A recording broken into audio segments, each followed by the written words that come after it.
All right, let's get into Goody a little bit because he is so deserving of flowers and praise and recognition for what he's been able to pull off this season.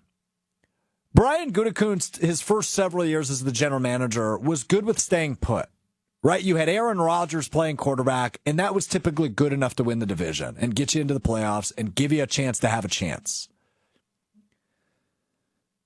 Goody has evolved, though, whether that's from never admitting his mistakes to maybe not verbally, but in terms of the way he moves and the roster cuts and the changes he's making, admitting his mistakes.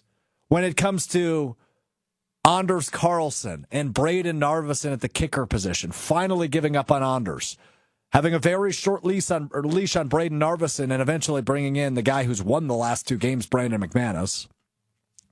When it comes to a Sean Clifford, bringing in Malik Willis, who he thought was a better option at backup quarterback if, God forbid, and he has, Jordan Love went down. When it comes to moving on from Aaron Rodgers at the right time, moving on from Devontae Adams at the right time, Goody has moved correctly the last couple of years. And the last 2 years, last season and now into this season, you are seeing the fruits of his labor come to fruition, if you will. Brian Gutekunst has made the correct moves, and especially the last season and a half, you have reaped the benefits of the moves he's made, especially this season. The Packers are 6-2. Without 2 crucial moves Brian Gutekunst has made in the last 3 months. You might be 3-3, or 4-4 rather. You might be 3-5. If Sean Clifford started against the Titans and the Colts, do you think he wins those games? I don't. Maybe that Titans game he wins. I don't think he wins that Colts game. Malik played really well against the Colts, and so did Josh Jacobs, and obviously Xavier McKinney had a nice defensive game. But all in all, Brian Gutekunst made the right call at backup quarterback.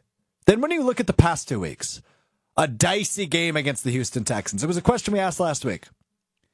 Do you think Braden Narvison or Anders Carlson walks off the game the way Brandon McManus did against Houston?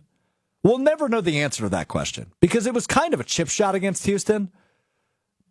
But you never had full faith or full trust in Carlson, and I don't think you did either in Narvison the way he missed a kick every game during his tenure as a Packer. So without the 2 crucial moves that Goody has made in the last few months, the Packers aren't sitting at 6-2. And for that, he deserves a ton of credit because I don't know if the Goody of 2019 is making these decisions. Shoot, I don't even know if the Goody of 2022 is making these decisions. But the Goody of 2024 is making hard decisions, but the right decisions. Specifically those 2, though. Malik Willis and Brandon McManus. And I mean, when you look at the draft classes, by the way, of the last 2 years, think about all the playmakers he's drafted outside of the first round. Jaden Reed, Tucker Kraft, the reigning Defensive Player of the Week, Edgerrin Cooper. A guy that this defense clearly desperately missed only 8 games into his NFL career when he left with an injury on Sunday, and Evan Williams. Goody has made his money in the middle rounds, but he's making a championship team by making these crucial moves. Like Brandon McManus, like Malik Willis. Without those moves, this Packers team is not 6-2. So give credit where credit is due. And the credit is due to the Packers general manager, Brian Gutekunst. But the job ain't finished. The job is certainly not finished. 6 days away from the NFL trade deadline. Look around the league, see what's happening. Which teams are making moves to get better? The Buffalo Bills, the Baltimore Ravens, the Kansas City Chiefs, the Minnesota Vikings. And although the Detroit Lions have not officially made a move yet, just 2 days ago, Monday afternoon, Dan Campbell was literally jumping up and down with excitement about the potential idea of a trade. While I don't expect Matt LaFleur or Brian Gutekunst to stand at the podium at 1265 Lombardi Ave and jump up and down with joy and glee, they should probably be on the phone. We just talked about Edgerrin Cooper elevating the pass rush and the efficiency of the defensive line just by being on the field. As good as that is, it's still not good enough. This Packers team has expectations, and the expectations are nothing short of a Super Bowl.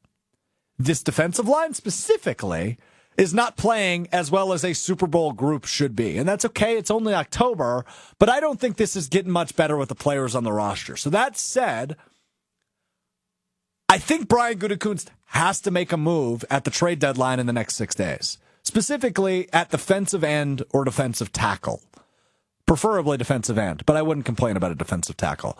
You need somebody. I'm not asking for a Myles Garrett. I'm not asking for a Max Crosby. But how about a Trey Hendrickson from Cincinnati? Somebody that can come in and make an immediate impact in what seems like a very player-friendly defense. So as good as Brian Gutekunst has been the last 3 months, I hate to do it, but I got to ask for a little bit more. Please, sir. Can you get me some more? Please, sir. Joshy, does Goody need to make a move for this team to be Super Bowl good? I think absolutely. I think the production from the front four is, to put it bluntly, unacceptable so far this season. They are one of the worst teams in creating pressure. Their pass rush win rate is still amongst the worst in all of the NFL. Now, that might sound a little crazy because the Packers have created pressure, but a lot of it's done by simulated pressures and dropping guys into coverage and just frankly confusing the offensive line.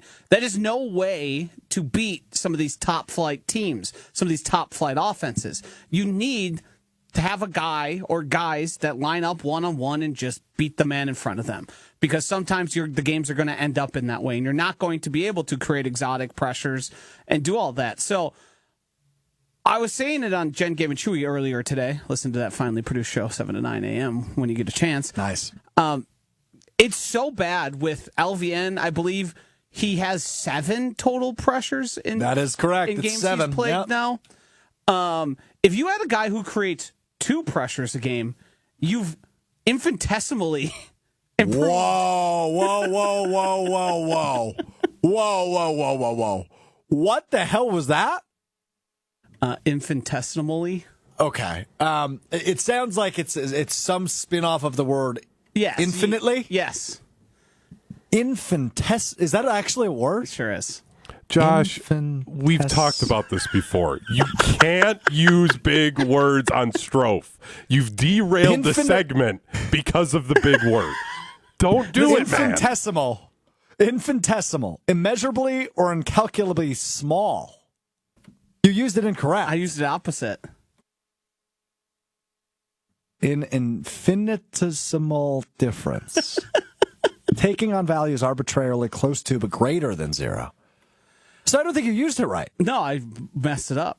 Oh, Joshy trying to flex his vocab on us. Trying to flex. Those are just words that pop in my head when I'm talking. It's not like I'm searching through my brain. What is your score on the ACT? A 30. Oh, wow. I mean, I wasn't far off, but I think I fluked my way. Yeah, I went hungover. Oh, I did. Well, great. I hope you took it as a 21-year-old. I got a 28, but I didn't use the word infinitesimal on my ACT. The point I'm making is a guy making 2 pressures a game just improves wildly. Enagbari is not creating enough pressure. Frankly, Rashawn Gary, who's been the best, is also wildly disappointing. Jen, Gabe, and Chewy, Gabe was kind of scoffing at Uche going from the Patriots. I forget where he was traded. But that guy has 2 sacks. Right now, he would be like one of the guys with the most sacks on the Packers. Yeah. Rashawn Gary has 2 sacks, and the guy either didn't get out of his stance at all or fell over the tight end trying to get out of his stance. Like, there's just simply not enough production happening from that side of the ball. And the best teams, and everyone will say it, every guy who ever watches football, if you could create pressure with 4, you are going to have a lot better defense. That is why the Niners have been so effective. Even when their back end at times isn't even that strong, their corners and their safeties. The Packers seem to be putting together the second and third level quite well, and that first level is severely lacking. Yeah. I will say this. As much as you and I both want Goody to go out and make a move prior to the trade deadline on Tuesday, I don't think he does. It's just not in his DNA, right? Last year, he was a seller at the deadline, trading Rasul Douglas to the Bills. I would love to see it. I just think it'd be very uncharacteristic of him. I just think the NFL is changing now in a way that the Packers are at risk of getting left behind. Yeah. In terms of, like, even 5 years ago, trades didn't happen like this. We're experiencing more trades in the NFL than I remember throughout all my history of watching the NFL. Like, these guys, these GMs are bringing in players because, frankly, a lot of teams are just way more okay tanking. Like, they've seen other teams tank and said, hey, it wasn't that bad. You were able to rebuild. Mm-hmm. Like, the Packers were facing down that last year. Yeah. So hold on. I don't mean to ignore what you just said, but I'm just stewing over here. If the Lions make a move, which we expect them to. Yes. Does that put more pressure on Goody to make a move because the Lions and Vikings both have? I think it does put pressure on him, and I think if you're interested in the same guy and find a guy, say Trey Hendrickson, that might fit your scheme, and it's the Lions get to add them or you get to add him, why would you not either at least drive that price up to like exorbitantly high? Yeah. Like if you're just going to let, say, a team like, because Zadarius Smith is probably the most likely option for the Lions if we consider it. That ship sailed. Not much Goody can do there. I wouldn't hold that against him. But if one of those premier guys become available, because as much as they tell us not available, not getting traded, everybody has a price. That always happens. The trades always come about, and then you see some of the prices for it, and you're like, you mean to tell me that guy wouldn't make the Packers better? That guy was only worth a third-round pick? Right. I think back to like Montez Sweat last year. Yes. Didn't he go for like a third or a fourth? Right, and at that point, like, what are you doing here? Right. Like, we're getting the team better. We're trying to get better. We're trying to win in the margins. I would be significantly disappointed if we see the Lions make a championship move, right? And I'm not saying a Myles Garrett, but let's just use the name I used earlier. Let's say the Lions go out and get Trey Hendrickson for a third-round pick. I'm probably slamming the table going, I would have offered a second. Yeah. Yes. As good as Goody's been in the second round. Oh, shoot. Goody should just trade first-round picks. He hasn't been that good in the first round. Jair and Jordan Love are his best two first-round picks, which are very good first-round picks, by all means. But Darnell Savage was a flop. Lucas Van Ness has been underwhelming. Eric Stokes has been underwhelming. The next best after that's probably Devontae Wyatt, who we've seen for like 5 good games. Right. I mean, this year has been the first year Devontae Wyatt's put it together, and he's in year 3. Or is he in year 4? 3. Year 3. Yeah. Because 22 draft, that would have been. Yeah, because 22, 23. Yeah, year 3. Eric Stokes, right? Like, he's been nothing. So might as well just trade the first-round pick if you're Goody, because his first-round picks haven't been very good. And I understand the cost-effective nature, and you've got Jordan Love's contract that just signed, but it's not prohibitively expensive, and it's not going to last forever. It is not like the Aaron Rodgers albatross, where you really can't get out of it, you can't wiggle it around. Yeah. No, the Packers have the cap space, and I think this team is young. Like, frankly, they're running out of spots to add guys. Because there's so many guys that you're saying, that's a good point. I want to figure out what this guy has, so I'm not ready to like move on or bury him in the depth chart. Right. So like, what places would you even feel comfortable making additions where you would feel like next year in the draft, what are you going to want? I bet you're going to want an edge rusher in the first round. What if you get one that's already good and you don't have to figure it out? You don't have to wait. You don't have to trust the process, quote unquote, right? You don't have to wait for him to bloom in 2 years. If we were to predict what happens in the 2025 draft in Green Bay, first round pick, the Packers are probably drafting somebody along the defensive line or a defensive end. Yeah. Because where else do they have a need? You could say corner, I guess. Mm-hmm. But that's also that's corner depth, and you don't need a top guy because you have Jair when he's healthy. Correct. Safety, you feel good. You mentioned the second and third levels defensively. You feel really good there. I'm trying to think offensively, like maybe a guard. Maybe an elite right guard. Josh Myers, but he's been playing well. He's been playing well this year, in a contract year. Yeah, you can always add offensive linemen. The Packers are never going to hesitate to do that. All in all, I think there was one position that they need to target, and that is edge rusher. Yeah. That's defensive end. Will they?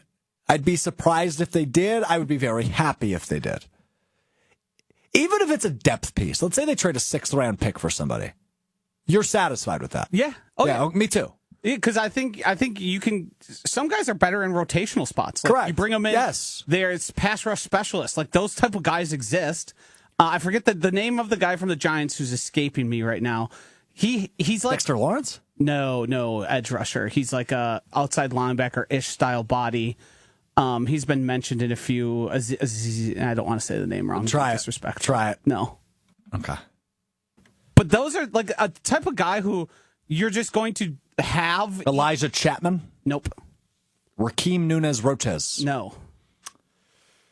Azeez Ojulari? That's the one. Okay. Like if in this situation you have LVNs and Enagbare snaps and give those to a guy you add that just is able to create pressure, why not? Like what's the disadvantage? There's not one, is the answer. Right. And especially a guy like that would probably not cost that much. Yeah, you're probably right. And it would be in the conditional range even.